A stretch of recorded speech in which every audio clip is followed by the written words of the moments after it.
So the next topic we are going to study is gynoecium. Gynoecium represents the female reproductive part of the plant. So it is the female reproductive part of the plant.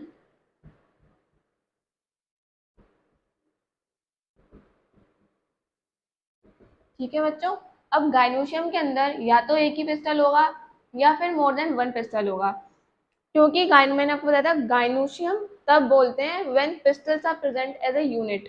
तो अगर मतलब एक ही pistil है then that would be called monocarpellary. अगर ज्यादा pistils हैं then that would be called multicarpellary. Gynoecium is a word which is going to represent the female reproductive part of the plant, और उसके units कौन कौन से हैं? The units of gynoecium are pistil or carpel. So its units of gynoecium are pistil or carpel. Either you are going to call it as pistil or either you are going to call it as carpel. अब depending on their number, it is either monocarpellary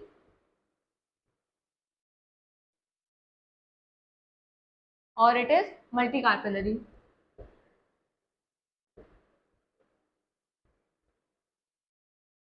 अब मल्टीकार्पेलरी के case में भी दो conditions, या तो apocarpous या फिर सिंकार्पस।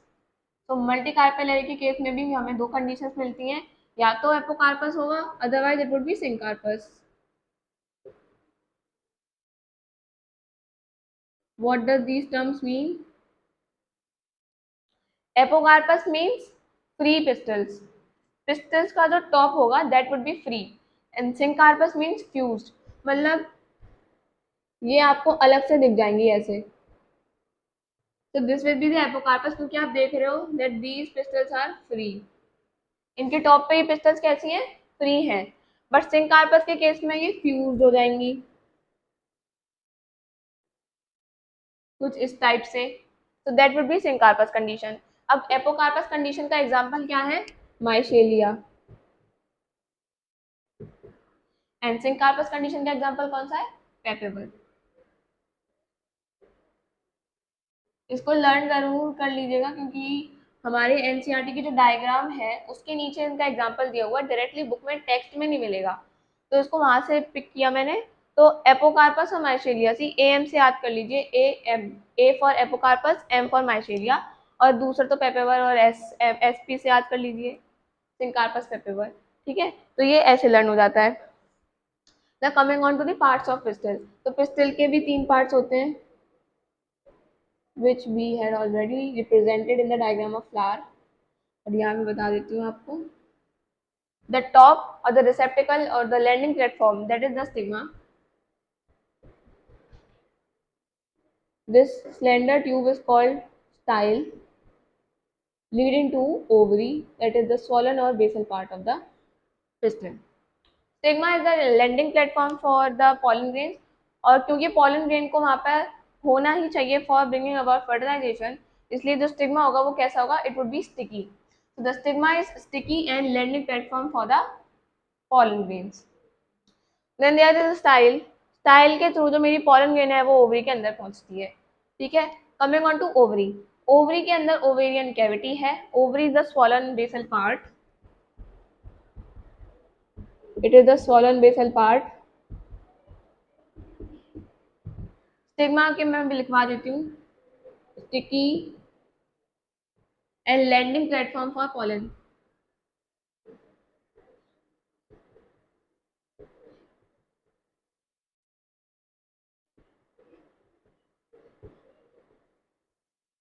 ओवरी के अंदर ओवेरियन कैविटी है। ओवेरियन कैविटी के अंदर प्रेजेंट होता है प्लेसेंटा, और प्लेसेंटा पे क्या होता है? प्लेसेंटा पे मेरे होते हैं ovule, that is mega sporangium. So ovarian cavity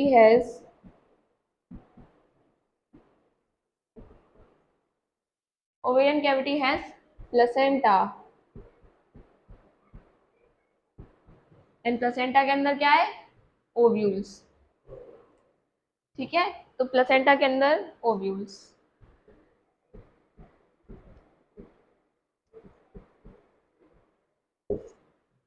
इसके अंदर होगा मेरे ओव्यूल्स। तो ये तो मैंने बात कर ली इसकी ओव्यूल्स की। अब ओव्यूल्स के नंबर की मैं बात करूँ तो किसी किसी ओवरी के अंदर एक ही सिंगल ओव्यूल होगा, किसी किसी के अंदर बहुत ज्यादा मोर देन वन ओव्यूल्स होंगे। तो सिंगल ओव्यूल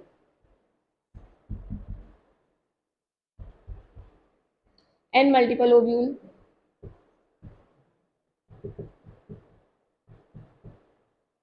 और इनका अरेंजमेंट स्पेसिफिक होता है प्लेसेंटा के अंदर, जो कि हम क्लास 11th में पढ़ चुके हैं। Very detailed structure we have seen of the placenta. Placentation का अलग टॉपिक था एक जो हमने पढ़ा है, तो उसमें हम पढ़ चुके हैं well axile placentation, parietal placentation, basal, free central. तो प्लेसेंटेशन में भी, प्लेसेंटा में भी मतलब ओव्यूल्स का एक स्पेशल अरेंजमेंट होता है जिसपे कि एक पर्टिकुलर एक्सिस पे जो ओव्यूल्स होते हैं वो they are going to be present. तो सिंगल ओव्यूल के एग्जांपल्स में मैं बात करूँ तो wheat, mango, wheat and mango. Multiple ovules की अगर हम बात करें तो मल्टीपल ओव्यूल्स में भी है पपाया, वाटरमेलन एंड ऑर्किड्स। बिल्कुल हमारे एनसीईआरटी के ये एग्जांपल्स हैं और यही आपको ज़्यादा फोकस के साथ लर्न करने, क्योंकि डायरेक्टली क्वेश्चन इधर से पूछते हैं और कहीं से नहीं पूछते। तो ये वाले एग्जांपल आपको पता होना चाहिए। सिंगल ओव्यूल में वीट मैंगो और मल्टीपल ओव्यूल में पपाया, वाटरमेलन एंड ऑर्किड्स। ठीक है। जो नेक्स्ट स्ट्रक्चर की अगर मैं बात कर लूँ ओवरी के अंदर ही, तो that would be the ovule. See ovary क्या रिप्रेजेंट करती है? Ovary represents the fruit. After fertilization जो भी चेंजेस होंगे उसमें जो ओवरी है it is going to be modified as fruit, and ovule, ovule is going to be modified as the seed. तो ओव्यूल की मैं अगर बात कर लूँ आपसे, तो ओव्यूल के पार्ट्स अब मैं पहले ऐसे बता देती हूँ। Funicle, micropyle, integuments, embryo sac, chalazal and nucellus and then hilum. ठीक है। तो this is the diagram of ovule. Integumented megasporangium. Ovule is also called indehiscent. Indehiscent means non-breakable. Integumented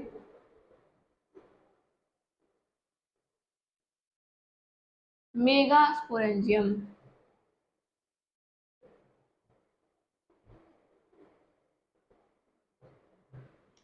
इंडिहाइसेंट क्यों है बच्चों ये? It is indehiscent because of the presence of integuments, inner and outer. Outer वाला ये वाला है और इनर वाला ये है। Integuments are hard so that they prevent the ovule from dehiscence. किसी भी तरीके से अगर स्ट्रेस है, क्लाइमेटिक स्ट्रेस या कोई वैसा स्ट्रेस है, तो उसको ब्रेकिंग से प्रिवेंट करने के लिए ओव्यूल के पास इंटेगुमेंट्स होते हैं। This which is why it is also called indehiscent integumented megasporangium. So this is funicle. What is funicle? Funicle is a stalk that attaches the ovule with the placenta. Placenta से जो ovule को connect करेगा, जैसे कि हमारे humus में umbilical cord होता है, वैसे ही यहाँ पर ओव्यूल को ओव्यूल को प्लेसेंटा से कनेक्ट करने के लिए जो स्टॉक होता है that is funicle. So funicle is the stock that connects placenta and ovule.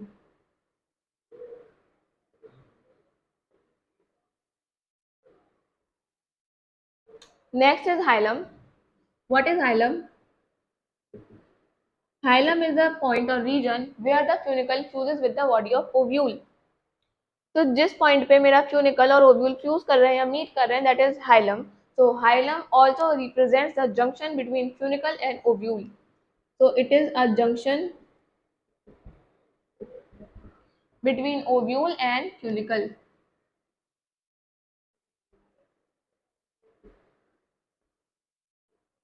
Okay, coming on to this region, ovule is having integuments और जहाँ पर integument absent है this is a pore which is micropyle.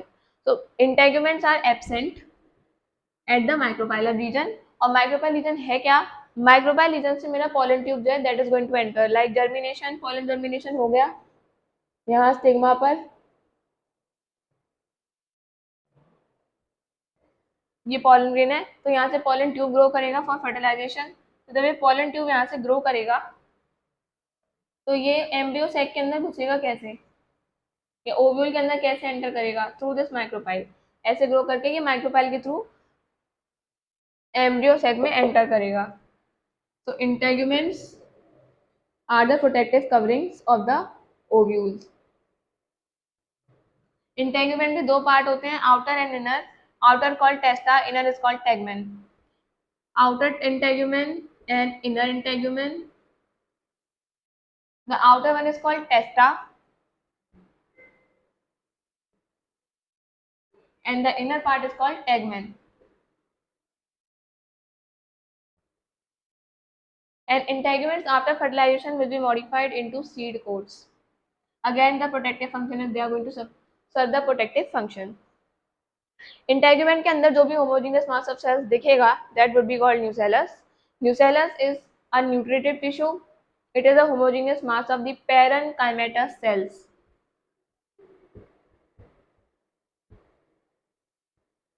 Nucellus is a homogeneous mass of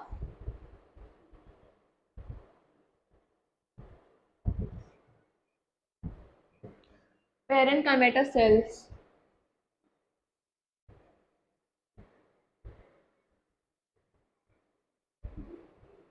nutritive function है इसका। Significance हालांकि हम पढ़ेंगे apomixis में काफ़ी ज़्यादा है, और मेगास्पोरोजेनेसिस में भी इसका सिग्निफिकेंस काफ़ी ज़्यादा होता है। बच्चों न्यूसेलस के अंदर प्रेजेंट है एम्ब्रियोसेक, और एम्ब्रियोसेक के अंदर क्या है? एम्ब्रियोसेक के अंदर मेरे फीमेल एग है।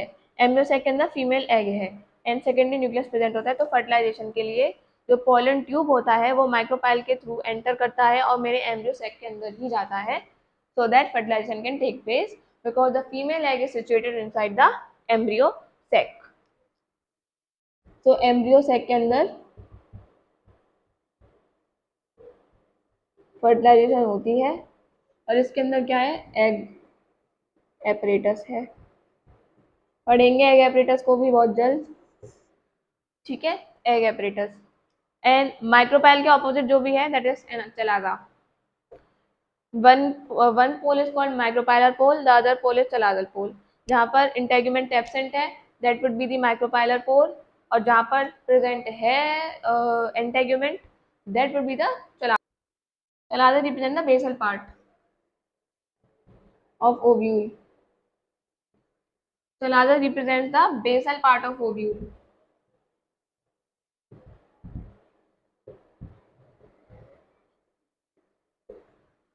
जनरली मोनोस्पोरिक डेवलपमेंट होता है। इट मीन्स कि ओव्यूल के अंदर केवल एक ही एम्ब्रियो सेक प्रेजेंट होता है। Generally we have monosporic development of ovule.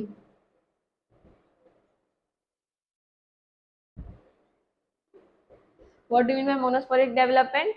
That ovule contains single embryo sac. Only one embryo sac.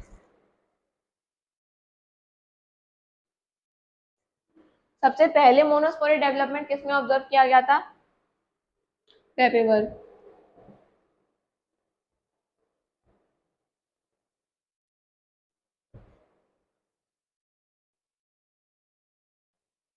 दो क्वेश्चन बन गए बच्चों पेपेवर के, एक तो सिंकार्पस वाला बन गया और दूसरा पेपेवर का बन गया इन मोनोस्पोरिक डेवलपमेंट।